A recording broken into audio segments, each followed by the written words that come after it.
Ile kitu naenda kuongea ni digital assets tax. Hii digital, unajua siku hizi pale tunaenda kuwa na digital currency. In fact wanasema in the next 10 or 20 years hatutakuwa na pesa fiscal. Na saa hii already imeanza, kuna kile kitu inaitwa cryptocurrency ambao ni digital 100%. Kuna watu sasa wamerudi kuficha pesa yao kwa digital currency, ambapo mtu anaweza kuwa na 1 billion lakini is in digital form. Ikiwa in digital form na wewe umepata shilingi 30,000 hapa industrial area, unataksiwa, na huyu mwenye ameweka 1 billion kwa digital currency hawezi taksiwa. Hiyo ni poa kweli? Hiyo ni poa kweli? Hiyo si poa. So ile kitu tunataka kusema, nasikia watu wanasema since independence Mjaluo hajawahi kuwa finance minister. Let me tell you, it's not since independence. Since Kenya iitwe Kenya, that was 1920. So from 1920 mpaka saa hii, those are 106 years Mjaluo hajawahi kuwa finance minister. Saa hii you have a finance minister mwenye anaitwa John Mbadi. John Mbadi. John Mbadi is not only an expert in training, he's an expert in dealing with the people. He's the first minister who has gone out in the treasury, who has gone out to explain to people what he's doing at the treasury. And believe you me, without any fear of contradiction, if John Mbadi was the treasury boss in 2024, we could not have had the 2024 demonstration. Yeah, you are right. That one I can assure you 100% without any fear of contradiction. Because when lies and propaganda are taking a lift, truth is taking stairs. So that by the time truth inaenda kufika, ule uongo na propaganda ilipanda lift, ishafika, imetulia. But Mbadi has made sure that he has gone out of his way, even engaging the people. Other people wanaona kama hawafai, Mbadi goes to the ground, anawaeleza, wanauliza maswali na anawajibu. In briefly, let me run it through. Mbadi kuna reforms anafanya kwa treasury, and if implemented successfully, Mbadi is going to be the most consequential treasury boss Kenya has ever had. Number one, National Infrastructure Fund. Hii National Infrastructure Fund ni fund yenye inaletwa pesa ya private. Badala sisi tutaksiwe, private owners are going to come with their money. So that instead of going for loans, we are going to use private money to construct roads, national highways, airports, ports, na railways. Let me tell you the beautiful thing about the National Infrastructure Fund. If you are in Migori, you are not going to be taxed for a road that you are not going to use forever. Like right now, if you look at the Thika Superhighway, even those people who don't know where Thika is are still paying for the tax. But now if we get the private money to construct that road, wale wanatumia ndio wanalipia. Saa hii we are paying a lot of debt because we did not do what the president and Mbadi are doing now 20 years ago.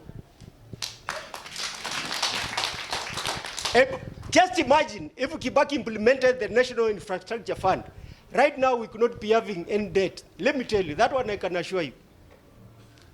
Now we are now paying 1.4 trillion to service our debts. Imagine if we didn't have any debt and we have 1.4 trillion. That money is enough for you, for your kid to go to school without paying, to go to hospital without paying, and even taking public transport without paying. Because if you go to Australia, people don't pay for public transport because the government is doing it. Why is the government doing it? Because there is a lot of money the government is taxing from the people, and the people will start seeing the beauty of paying taxes. If right now, if you are educating your kid, let's say at Alliance, you are paying 120,000 per year. By the time the kid is going to go through, that's almost 700,000. If the government was doing that for you, if you fail your car to go home, and you pay the Rironi Mau Summit, you pay like 3,000 to go home and back 3,000, that's 6,000, and you don't pay school fees.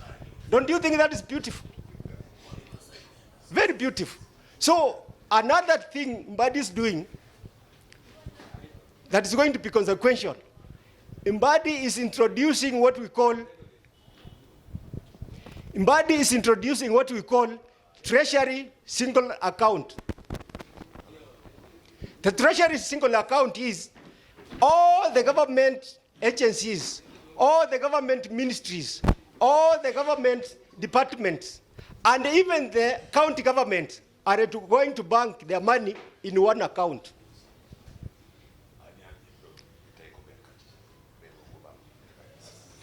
Right now, because we have not implemented the Treasury Single Account, we have counties that have 350 bank accounts. 350. But now, we are going to have a single treasury account through Mbadi, through the Mbadi reforms at the treasury. Can we imagine right now as we talk, the government is paying interest on the money that belongs to the government? Because if Kenigen has banked with KCB, and the government borrows from KCB, don't you think the government is borrowing its own money? Yes. The government is borrowing its own money. But now, if this money is removed from the commercial banks and is banked at that central bank, the government is going to know what the right hand is doing and what the left hand is doing. Right now, the government does not know what the left hand is doing and what the right hand is doing, because all departments, agencies, ministries have their own different accounts. But Mbadi is going to make sure that we are going to have one treasury single account for both the national government and the county government. Kitu ingine, number 3, we are going to have the sovereign wealth fund. The sovereign wealth fund is going to come from our natural resources, like minerals. All this time, we have been mining minerals. We don't know where this money goes. But we're going to have a specific fund that's going to manage the money and the proceeds from minerals. That's very consequential. So another thing Mbadi is doing is introducing what we call accrual account. Right now, we're working on cash basis accounting. But Mbadi, being an accountant, he has introduced what we call accrual.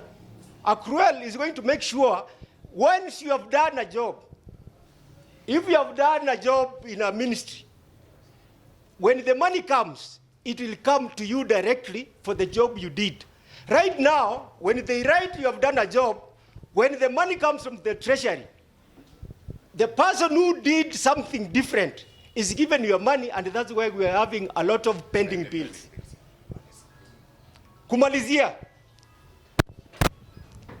there's a reason why the Lake Victoria has united you from Migori to Siopot. Stay as one. You have said Kisis have been in government since time immemorial and we have never been president. But there's a lot of development and there's a lot of things going on. Now you have got what we call a very consequential appointment in the Treasury, Energy, and the Internal Security as a PS. These are powerful seats, my friends. Don't let them go. Kuna mtu anakuambia, instead of having 15% of an elephant, can you come out and have 100% of a rat?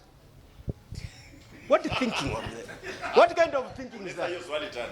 Kuna mtu anakuambia, you are having a 15% of an elephant, can you come out and give you 100% of a rat? Can you imagine? And because maybe casually, unaweza ona 15% is smaller than 100%. Can I go for a rat? There are people who are chasing a rat right now. Can you tell them to move out of this rat racing, rat racing? Come back to the 15% of the elephant. So, my urge to you, stay united. This is the first time you are having power. The really power. Can you imagine Mbadi is planning and giving the money? Rembo Nomolo is inspecting what Mbadi has given out to be implemented. How big can that be? You see? So I'm urging you very passionately, come back and be a unit. Let you be united from Migori to Siopot.